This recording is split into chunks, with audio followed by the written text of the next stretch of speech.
सेंधवा पवित्र श्रावण मास शुरू होते ही नगर के शिव मंदिरों में श्रद्धालुओं की भीड़ बढ़ गई है। सुबह से ही शिव मंदिर में अभिषेक और पूजन का सिलसिला शुरू हो गया। कोई चावल से तो कोई फूलों से भगवान शिव का अभिषेक कर रहा है। परिसर स्थित होलकर कालीन शिवालयों को सुबह शाम सजाया भी जा रहा है। आगामी 1 माह तक शिव भक्त भगवान शिव की भक्ति में लीन रहेंगे। नगर में विभिन्न धार्मिक आयोजन भी इस दौरान आयोजित किए जाएंगे, जिसमें हजारों लोग शामिल होंगे। पवित्र सावन माह शुरू होते ही रात में ही विभिन्न मंदिरों में अनुष्ठान हो रहे हैं। दिन भर भक्तों का तांता लगना शुरू हो गया है। श्रद्धालु द्वारा अपने आराध्य भगवान शिव का अभिषेक, विशेष पूजन सहित अनुष्ठान प्रारंभ किए गए। विद्वान और पंडित श्रद्धालुओं की मनोकामना के लिए जाप भी करेंगे। मंदिर में प्रति सोमवार विशेष श्रृंगार महोत्सव का आयोजन भी किया जाएगा। कई संगठनों द्वारा विभिन्न मंदिरों में पवित्र सावन माह के तहत रामायण पूजा पाठ भी किया गया। खास बात यह है कि नगर में ये धार्मिक प्रथा आज भी लगातार जारी है। देवश्री मंदिर के बाद श्री राजेश्वर मंदिर पारायण समिति सबसे पुरानी समिति है, जो आज भी सक्रिय है। नगर में 30 से अधिक मंदिरों में पारायण समितियां सक्रिय हैं, जिसमें 400 से अधिक सदस्य शामिल हैं। राजेश्वर मंदिर के प्रबंधक राम गुरु ने बताया कि सुबह और शाम को सैकड़ों श्रद्धालु लोग मंदिर में दर्शन करने आते हैं। प्रतिदिन शाम को भगवान के आकर्षक श्रृंगार किया जा रहा है। ढोलक, डमरू, थाल से संगीतमय आरती श्रद्धालुओं को आकर्षित कर रही है। मैं महाराष्ट्र मंदिर पारायण समिति से दिलीप कनखरे और मेरे साथियों के साथ प्रतिवर्ष अनुसार इस वर्ष भी रामचरित मानस का महादिवसीय पारायण 30 दिन जो चलता है वह आज प्रारंभ हुआ। 30 तारीख से लेकर अगले महीने की अगस्त की 28 तारीख का पाठ चलेगा।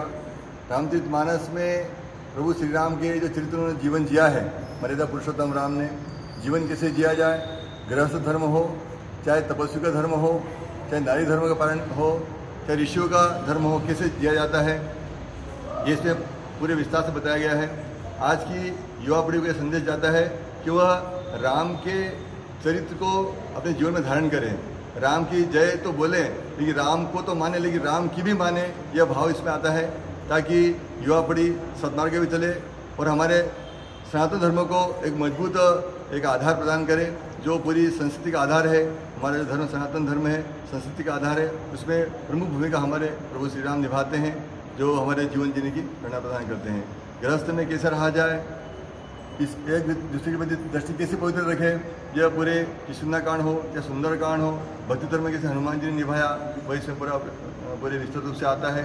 और शत्रुपति कैसे भाव रखा जाए, यह भी प्रभु श्री राम ने बताया लंका कांड में। उत्तरकांड में पूरे जीवन की जीने की दशा और दिशा बताई गई है, जीवन कैसे जिया जाए, ये उत्तरकांड दिखाता है।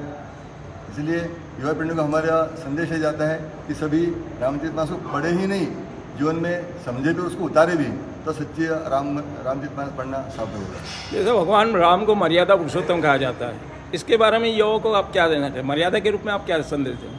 मर्यादा में यह जाता है संदेश कि प्रभु श्री राम ने जो नीति धर्म वेदों के अनुसार बताए गए हैं, जो शास्त्र धर्म निभाया गया है, क्योंकि शास्त्रों से तस्मात् शास्त्रम प्रमाणम थे, जिसे गीता में आता है तस्मात् शास्त्रम प्रमाणम थे, कार्य व्यवस्थित हो, जैसे कार्य कौन सा करना है, कौन सा नहीं करना है, ये शास्त्र धर्म क्या कहलाता है। और प्रभु श्री राम ने शास्त्रों के अनुसार जीवन जिया, ये रामचरित मानस में प्रेरणा। कितने सालों से ये चल रही रामायण आपके यहाँ? ये हमारा 25वां साल है जो रामचरित मानस हम पढ़ रहे हैं। 25 साल हमारे। जब आपने शुरुआत करी थी उस समय क्या स्थिति में थे आप? जिस समय स्टार्ट किया था उस समय केवल 15 लोग यहाँ पे थे, और धीरे धीरे बढ़ते गए। आप कम से कम 160 यहाँ पे रामायण पाठी रामायण पढ़ते हैं और बड़े भाव से पढ़ते हैं, प्रभु के श्री राम की भक्ति जीवन में उतारते हैं, ताकि उनका जीवन में सुधरे, उनका तप बढ़े, यह भाव इसमें आता है। तो सेंधवा क्षेत्र में पहला वो देख रहा हूँ जब महिलाएं भी आ रही है रामायण पाठ में, क्योंकि महिला कहीं ना कहीं नज़र नहीं आती थी।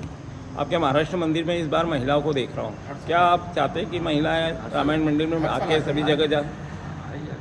आज 25 साल से रामायण चरित मानस हम पढ़ रहे हैं। हम प्रतिवर्ष महिला भी हमारे साथ में आती है, ताकि जो जीवन ऐसा जिया जाए कि गृहस्थ धर्म में क्या जीवन जीना चाहिए, क्या नहीं जीना चाहिए। जो अगर नारी भी आएगी साथ में तो भी समझिए कि रामचरित मानस होता क्या है। इसलिए उनको साथ में लेकर उनका आह्वान किया जाता है कि हमारे साथ रामायण पढ़े, और वो आते हैं, बड़े भाव से पढ़ते हैं, इसमें उनका बड़ा योगदान है हमारे साथ। बहुत बहुत धन्यवाद। महाराष्ट्र मंदिर के जो अध्यक्ष है वर्तमान में जो रामायण में, वो कुछ संदेश देना चाहेंगे? हमारे सत्तू भाई को शब्द बोलना चाहेंगे। सत्तू भाई आइए। सत्तू भाई भी जय श्री राम। हम लोग लगभग विगत 25 वर्षों से रामायण पाठ कर रहे हैं। हमारे साथ मातृशक्ति एवं बड़ी खुशी की बात है कि 10 से 12-15 साल के बच्चे भी हमारे साथ पाठ करते हैं। और इस पारायण समिति की शुरुआत जो है, मैं बताऊं, मात्र 5 लोग थे हम लोग जब सुंदरकांड से शुरुआत हुई थी। ये सुंदरकांड समिति थी और सब लोग पाठ करने के लिए पूरी नगर के पारायण समितियों ने प्रेरणा देवगिरी से ली है। सबसे पहले पाठ वहाँ होता था, हमारे साथी लोग भी वहाँ से प्रेरणा लेकर आए और हम लोगों ने यहाँ पर रामायण पाठ भी शुरुआत करी, जो आज भव्य एक पारायण समिति ले चुकी है।